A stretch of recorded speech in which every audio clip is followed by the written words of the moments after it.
Hey everybody, HomeSliceHenry here, and in today's video, I'm taking you to the Master League, where this trainer has golden bottle capped their Marshadow, and they're using it to devastating effect as they climb the global leaderboards. These battles were submitted to the channel by a member of the community, Blazingly Blaze, so many thanks for the battle submission.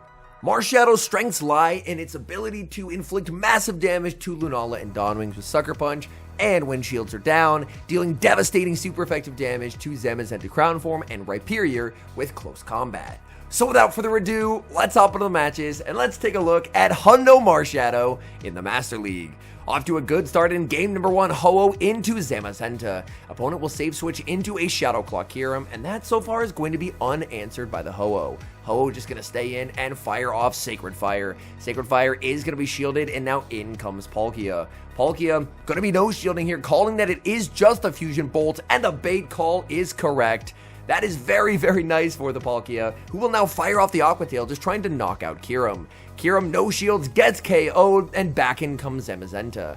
Zamazenta will get a pretty massive farm down here. Palkia only going to get one move, so we'll fire off the Spatial Rend. Either way, neither move is going to do a lot of damage here. Opponent is going to pivot. Oh no, in the back is Lunala. In comes Marshadow, and look at the Sucker Punches go. This poor Lunala is just getting absolutely melted, and then Zamazenta's getting close combated. Opponent sees the writing on the wall and concedes the match.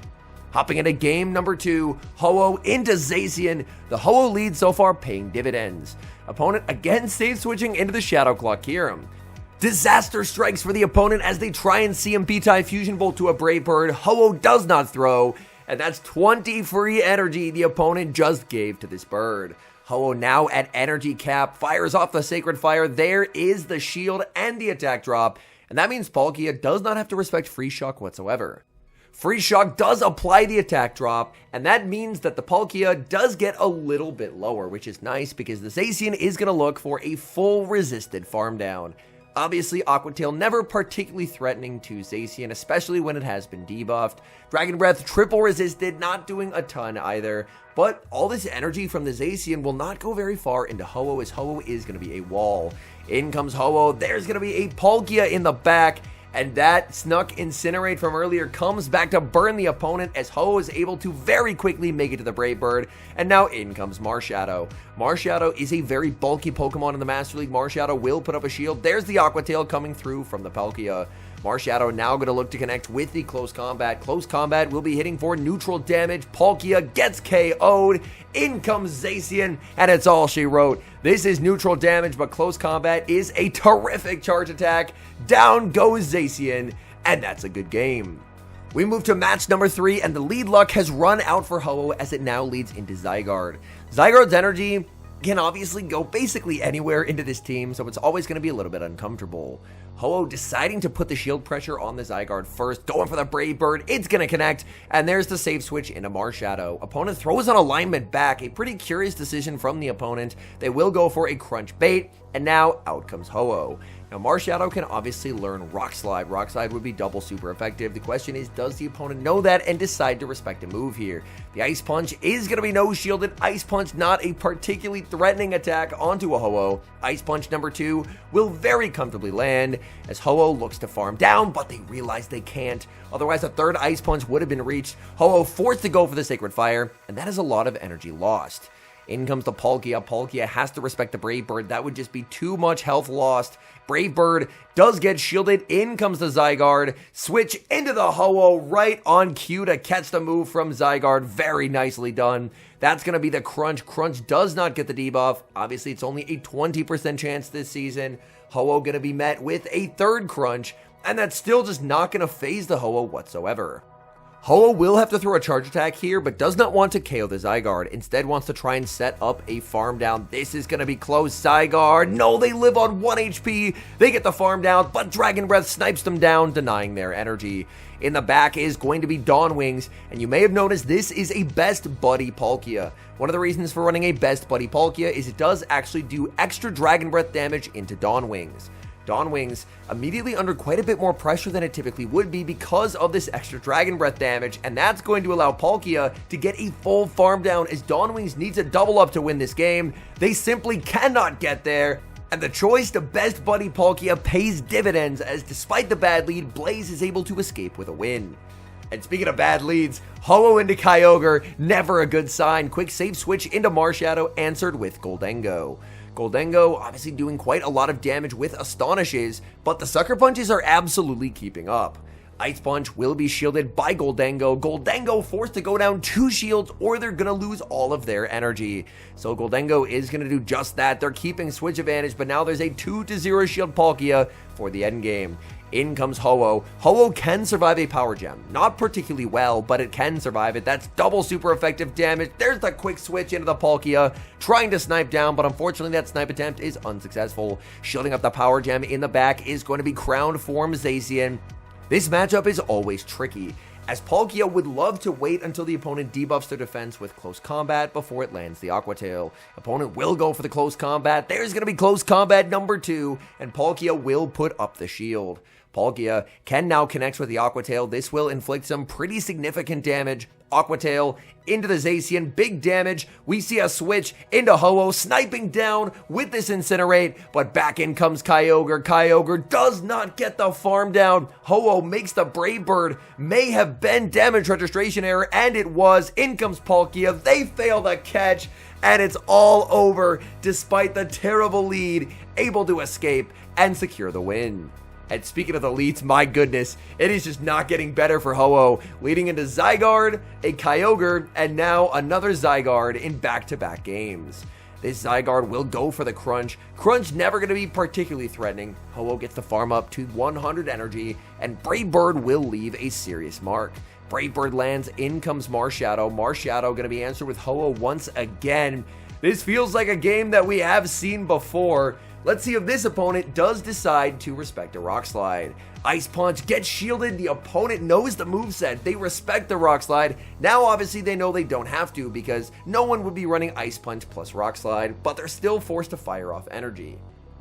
Honestly, this works out very well for the Marshadow. Marshadow is able to generate a nice shield advantage, and Palkia gets to exchange that shield advantage for a massive energy head start. Ho-Oh will go for the Brave Bird. There's the switch into the Zygarde. Zygarde did bank quite a bit of energy before switching. Zygarde will go for the Crunch, and that's just not something that Palkia will care about. In comes Ho-Oh. Ho-Oh able to get to the Sacred Fire. This is resisted, but if you don't have to throw a move that debuffs you, then you may as well just pick up the knockout with the Sacred Fire. Opponent does not want to reveal their third. They bring back in their Ho-Oh, but they're getting outpaced. They were energy dry when they swapped, which means there's still 3 off a move. Brave Bird lands, picking up the knockout. In the back is Gholdengo, and that Incinerate damage is a pretty big problem for them. Gholdengo will just try and get to the double power gems. Palkia opting for the Aqua Tail bait. Spatial Rend will do more damage. Will they put up a shield? They do, and now it's time. Spatial Rend from the Palkia. It's resisted. It needs to be enough. Into Gholdengo. It picks up the knockout. Now, I love Gholdengo. It's one of my favorite Master League mons, but that is the stat product difference on full display right there. We hop right into the next match, already ongoing, and it's going to be Ho-Oh versus the Water Urshifu. This is a good lead for Ho-Oh, because Water Urshifu, even though it has a pacing advantage, cannot one-shot with an Aqua Jet. So, for Ho-Oh, this matchup actually feels pretty okay. Ho-Oh bluffing a Sacred Fire bait, full sends the Brave Bird, but there's the shield from the opponent. Urshifu banks a ton of energy, out comes Kyurem Black. Kyurem Black is not going to appreciate this close combat. This is devastating, super effective damage into the Kyurem. Kyurem will put up a shield. Marshadow deciding to shield back. That Urshifu's energy could potentially get a little bit tricky as the game goes on, but at the very least, Kyurem Black is getting immediately sent back to its Pokeball, courtesy of that close combat. In comes Zacian, unable to make the close combat is Marshadow, and back in comes Ho-Oh. The worry now is that Urshifu banked a lot of energy, so Urshifu could try and combo play. We see the switch, trying to predict the combo play, but it does not happen. Opponent, great patience to not go for the obvious play, and now Blaze will be on the defensive for the rest of this game. Close combat will land, Palkia farming up a ton of energy. There's the switch into the Urshifu to catch this Aqua Tail. Oh, what a play from the opponent. Palkia needs the rend. It cannot get there as it's going to get KO'd, and Ho-Oh is just going to have too much to do. Ho-Oh should be able to get rid of this Urshifu, but the Zacian will actually be the one taking home the win, as this is a range where a Behemoth Blade or a close combat will be lethal. In comes the Zacian, and this is going to be game over. Zacian makes the Behemoth Blade. Great plays from the opponent. I loved how high level that game was, trying to anticipate what the opponent would do. Great game overall. We move to the next match, and there is a Waterfall Gyarados on my screen. Waterfall Gyarados probably trying to hunt down Zacian, but instead caught a Ho-Oh. Marshadow, no shields as the crunch comes through, and the opponent will now send in Zacian. Zacian will have to shield one of these close combats. Close combat will only hit for neutral, but 2 will absolutely KO, and that's exactly what's going to happen. The opponent will be forced to burn a shield, and that's really nice. Either that or they lose switch, and they choose to lose switch advantage. Their Waterfall Gyarados is about to have a truly terrible day up against Palkia. In comes the Gyarados, met with the Palkia. And these double resisted waterfalls are just depressing. Oh my goodness. That's just doing nothing. They go for the crunch. That's not doing anything either. In the back is Rhyperior, and Palkia is just way too far ahead. Honestly, even if the opponent played for switch advantage, they still end up losing this game. And the reason is Palkia up energy is just too good into their team. They would have had to go down a shield, and in the end game, Palkia would have been up energy, up a shield, and that's just sweeping this Waterfall Gyarados plus Rhyperior core. Palkia will put up the final shield. The opponent frantically hoping for the breaking swipe debuffs. There is the catch attempt onto the Gyarados. Ho-Oh needs to ensure this Gyarados gets KO'd. Even a 0 bubble Sacred Fire will still KO. That's how low they are. Rhyperior not going to be threatened by a move from the Ho-Oh, but the move loaded on Palkia means that there's just no win con left for the opponent. They're going to CMP tie. Rock Wrecker picks up the KO, but Palkia has that Aqua Tail banked, and this poor Rhyperior, nowhere left to run, no switches available. Palkia takes the win. I do think that the Waterfall Gyarados is a very cool anti-meta idea, but in the Master League, a lot of the issue with anti-meta ideas is they just don't have the stat product to keep up with the legendaries. Speaking of which, in the next match, great lead leading Ho-Oh into the Zamazenta, but the Palkia save switch will present some issues, as Palkia doesn't really have a direct answer on Blaze's team, so Blaze will stay in, play out the ones, and then send in Marshadow. These sucker punches are adding up. Marshadow just going to go straight for the close combat. Close combat will inflict some pretty serious damage onto the Palkia. Palkia does barely survive, and Palkia is going to make it to the Spatial Rend. Spatial Rend is going to not KO. That had to have been an undercharge by the opponent. They get ahead on energy with their Ho-Oh, but their Ho-Oh is not going to like what greets it, as in comes Palkia, and Palkia will just get such an advantage. Palkia no shielding, calling that it is the Sacred Fire. Is it? Yes, it is. Oh, the opponent's in shambles, and they're going to instantly concede the match. What a bait call. We move to the next game, and it's back to Crown Form Destruction. Ho-Oh into Zacian. Opponent save switches into Giratina Origin.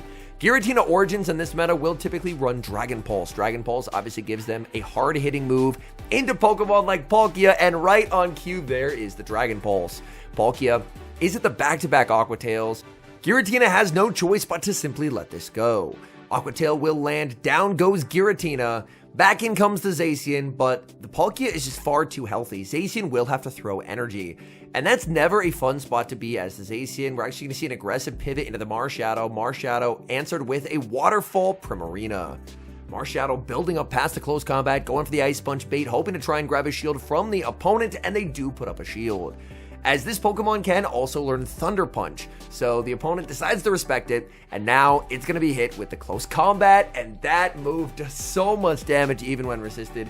Primarina is forced to throw energy. Hydro Cannon is going to pick up the knockout, but in comes Palkia, and Palkia will get to knockout with the Aqua Tail unless the opponent puts up a shield. They do just that. In comes Zacian, but Zacian has just switch locked itself, and there's a Ho-Oh. So now this is just free farm for the Ho-Oh. They're debuffed as well, so this game is just over, as Ho-Oh gets the easy farm down and gets to exit with the Brave Bird to absolutely destroy that Primarina. Back in comes the Primarina. Opponent still not resigning the match, playing it out to the bitter end. But Ho-Oh, just massive overkill, taking down Primarina to secure that game. Hopping into the final match, and Ho-Oh will have to stare down Zygarde one final time. We've seen Blaze play this out a few different ways, and it seems like he is just going to go for farming up to the Sacred Fire and going for the Brave Bird, hoping the opponent decides to let it go. Getting some damage on the Zygarde, always nice. In comes Marshadow. The opponent throwing energy is amazing because Marshadow will tank whatever they throw. They will go for the crunch. Now they're going to send out Zacian. Zacian obviously going to be resisting Sucker Punch, but the nice thing is Marshadow, due to its typing, is going to force the opponent to go for Behemoth Blades. They can't go for close combats, and if they overfarm too much and they don't know Marshadow counts, they're going to have to give Marshadow a shield. So now the opponent is down a shield. Their energy is going to go nowhere into the Ho-Oh. Ho-Oh always going to be happy to no shield, as the opponent will look to connect with the back-to-back Behemoth Blades. There's a switch out, opponent able to save energy on the Zacian and bring back in the Zygarde, but the Brave Bird is ready. Zygarde takes big damage, but the Dragon Breath Snipe from Palkia fails, and Zygarde will leave a parting gift of a last-second crunch.